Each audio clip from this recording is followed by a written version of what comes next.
One of my favorite theologians is a Brit named G.K. Chesterton. And this is what he said one time that I keep coming back to. He wrote, "There is a great lesson of Beauty and the Beast, that a thing must be loved before it is lovable." And what he meant is that inside the human wiring, love always comes first. That's also to say that the reason we find something or someone lovable is because we have decided to love it.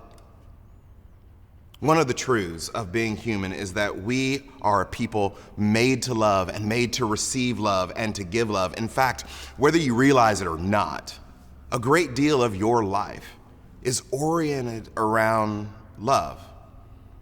We spend our time with people that we love. We spend our time doing things that we love. What we wear, our hairstyles, our homes, the furniture we put in our homes, far more than we're willing to admit are the results of what we love. Last week, Pastor Mike talked about forming new habits and new rhythms as we enter into a new season. And here's the secret. I will do what we love, or to serve someone that we love, or to get something that you love, or to avoid something that you hate. At the center of our world, what you think, what you do, what you say is about what you love. James K. A. Smith put it this way. He says, "Your deepest desire is the one manifested by your daily life and habits." This is because our action, our doing, bubbles up from our loves, which are habits we've acquired through the practices we're immersed in. That means the formation of my loves and desires can be happening under the hood of consciousness. I might be learning to love a telos. A telos is just an end, a goal. It says I might be learning to love a telos that I'm not even aware of, and that nonetheless governs my life in unconscious ways.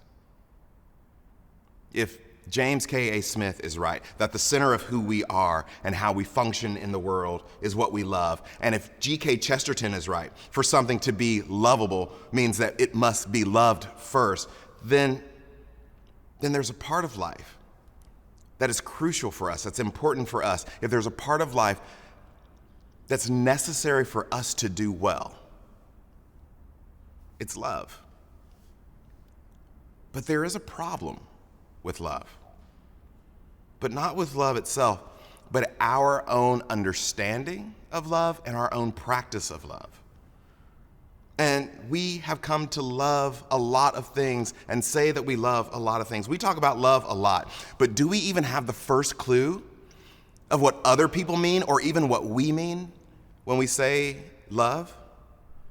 I mean, already today, you've loved breakfast, or you love cool weather, or you love your house or your cars, and then we love things like our parents or our children or our spouses, our partners. We say things like, love is love, which is great, but what do we mean when we say love? And the reason that's important is because you and I can meet very different people, be engaged in various life activities, be a part of different organizations who function differently in the world, and all of those would say that they do what they do, they believe what they believe, they act the way they act because of love. So let me tell you the tale of two churches. On July 17th, 2015, a white supremacist named Dylan Roof walked into Emmanuel AME Church in Charleston, South Carolina. And after sitting in this predominantly black church throughout a prayer meeting, at the end, he brandished his weapon and started shooting and killing 9 people. Major Naomi Broughton of the Charleston Police Department helped coordinate the response to the incident in the aftermath of the shooting, and a year later, she said this. She says, "I've never seen the multitude of victims as forgiving as this." But there were a lot of angry people. I was angry. I don't know if I would have been as gracious as those family members were. That's one church. Let me tell you about the other. Westboro Baptist Church. You've probably heard of Westover Baptist Church. It's a very small church, and they spend their time traveling around the country protesting the funerals of dead soldiers and hold signs proclaiming who God hates, whether God hates this group or that group. Several years ago, a British documentarian named Louise Theroux asked the church's leaders whether they thought that their messages of hate and all of their protesting actually led people away from Jesus rather than toward Jesus. And in the documentary, Sydney Phelps Roper, the Westboro spokesperson, said that the $200,000 that the church spends every year flying to funerals to protest, she said that money was spent to spread God's love. So here's my struggle. When I hear someone say that we ought to love, or love is love, or love comes first, I just want to ask them what they mean. Because in the history of the world, people have never agreed on what love means, what love is. You've had it yourself, maybe even just over this most recent holiday when you were gathered around a table or in someone's home with people that you've known for a long time, and you disagree strongly with their view, their perspective of the world. And I would bet if I were to ask, just about everyone in the room would say that they believed what they believed. They behaved the way that they behaved out of love. I was thinking about love over the holiday and reading one of the classic books that I had somehow missed when I was in high school, and it was Harper Lee's To Kill a Mockingbird. And this weekend, Ecclesia, we are launching a new series called Sacred Frames. You might remember that during COVID, when we were all in our homes, Pastor Mike led a discipleship group called Sacred Frames, where that group took time looking at redemptive messages found in film. And so as I was reading To Kill a Mockingbird, as I reached the end, I was reminded there actually is a movie, To Kill a Mockingbird. Now, I don't think that I'm going to be able to get all of us to actually read To Kill a Mockingbird, so I'm grateful that there is a movie. And To Kill a Mockingbird tells the story of the Fitch family living in Alabama in the shadow of the Great Depression, just in the 1930s. The family sitters on the father and the local town lawyer, Atticus Finch, and his two children, Jim and Jim's younger sister, Scout, and their friend who comes to visit in the summer from Mississippi named Dill. This is the 1930s in Alabama, so the town is racist and segregated. It is also full of characters which, quite frankly, look and sound like the people that I grew up around in southern Mississippi. Down the street, there is the Radley family, who are reclusive and strange. And the most reclusive and the most strange among them is the adult son, Boo Radley. And outside of the town, very near where all of the black families live, are the Ewells. They are poor, uneducated, mostly unemployed. And as Harper Lee writes in To Kill a Mockingbird, they are the people whose only point of pride is that they aren't black people. And the second half of the book centers on a young man named Tom Robinson, who is accused of assaulting the young white Mayella Ewell, the family that lives near the black community. And Atticus Finch, the lawyer in town, is pressed to defend Tom Robinson in court. Mayella has accused Tom of assaulting her sexually and beating her. And Harper Lee doesn't really tell us whether or not Atticus Finch wants to defend Tom Robinson, only that he does. And after Tom is charged, Bob Ewell, Mayella's father, meets Atticus outside the courtroom and sets out his expectations for the trial. What I find interesting about this story, and like many stories like it, whether it's about Tom Robinson or Emmett Till or George Floyd for that matter, is that it's not about what it seems to be about. It seems to be about law and justice, which is what Atticus tells Bob Ewell. But it's not really about that. It's not about the law. It's about affections. It's about love and who is and who isn't worthy of love. Bob Ewell knows this. Remember what James K.A. Smith said, that our deepest desire is the one manifested by our daily life and habits? And Bob Ewell thinks, regardless of the law and the facts, that Atticus Finch's affections ought to be with him and Mayella, not Tom Robinson. And Bob is not the only one.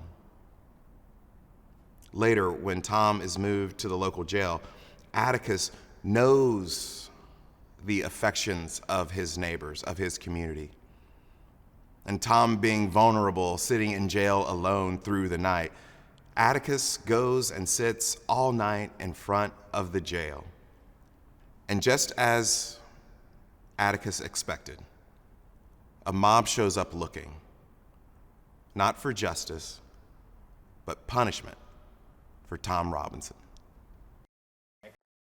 Throughout To Kill a Mockingbird, Atticus is constantly criticized for the way that he is raising his children. He basically allows them to go run around town all over the place, which if like me and like the Fitch kids, you were raised in the South, that's just what we did. But on this night, when the kids should be home, maybe even in bed, Jim and Scout and Dill save both Tom's life and Atticus's life. But did you see what Scout did? Seeing the father of one of her classmates, she reminds Mr. Cunningham not of the law and not about his feelings about Tom Robinson or the Ewells, but she reminds him of who he loves, his son.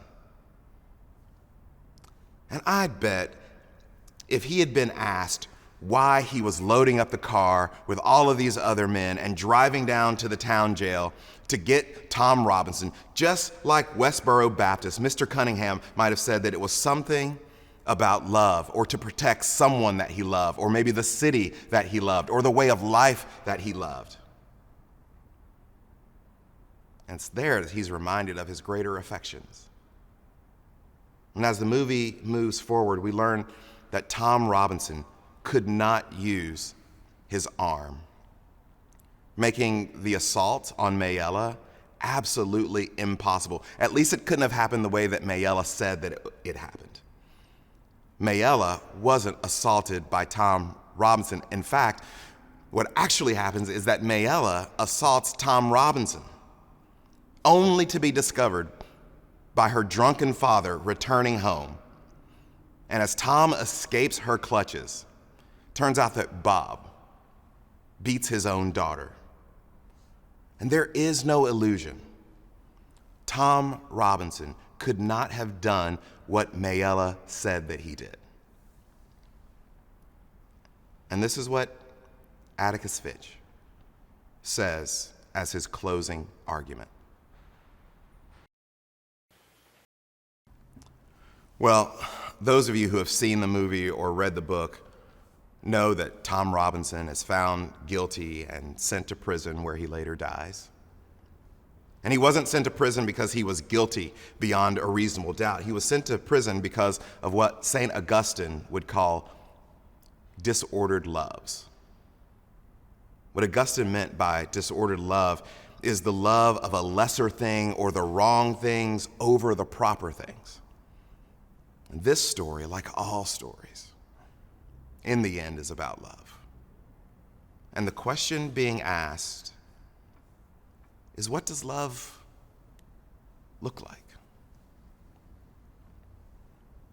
In Mark 12, Jesus is being asked about all of the headline news. What he thinks about politics, what he thinks about religion. And people, even people who might disagree with Jesus, have come to respect his answers. They're impressed by what he has to say. And just like we might ask a leader about politics and religion, we might want them to articulate for us, what's the most important thing? And this is the story that Mark tells in Mark 12. A scribe comes to Jesus and says, "Tell me, teacher, what is the most important thing that God commands in the law?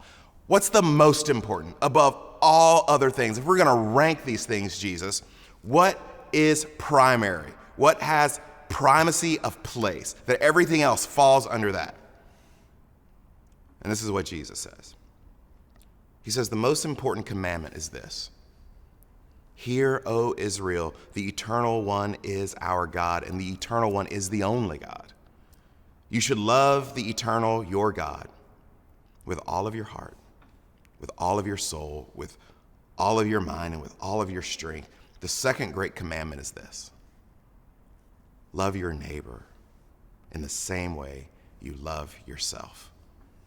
There are no commandments more important than these.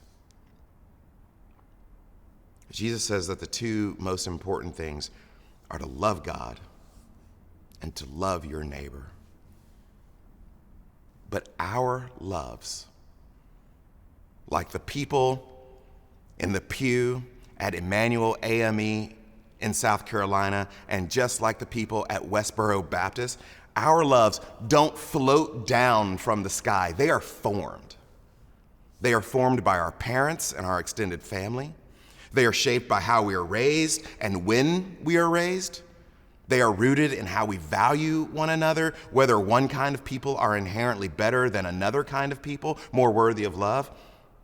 Our loves are also connected to our views of human flourishing and our own bodily desires. Look, we get inputs from so many places that it's really quite silly to say that love is love, because it isn't.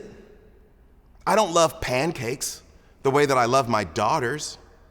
I don't love racist and sexist and warmongers like I love my wife, and neither do you. If love was just love, if it were just out there, Jesus wouldn't need to teach us to love our neighbors.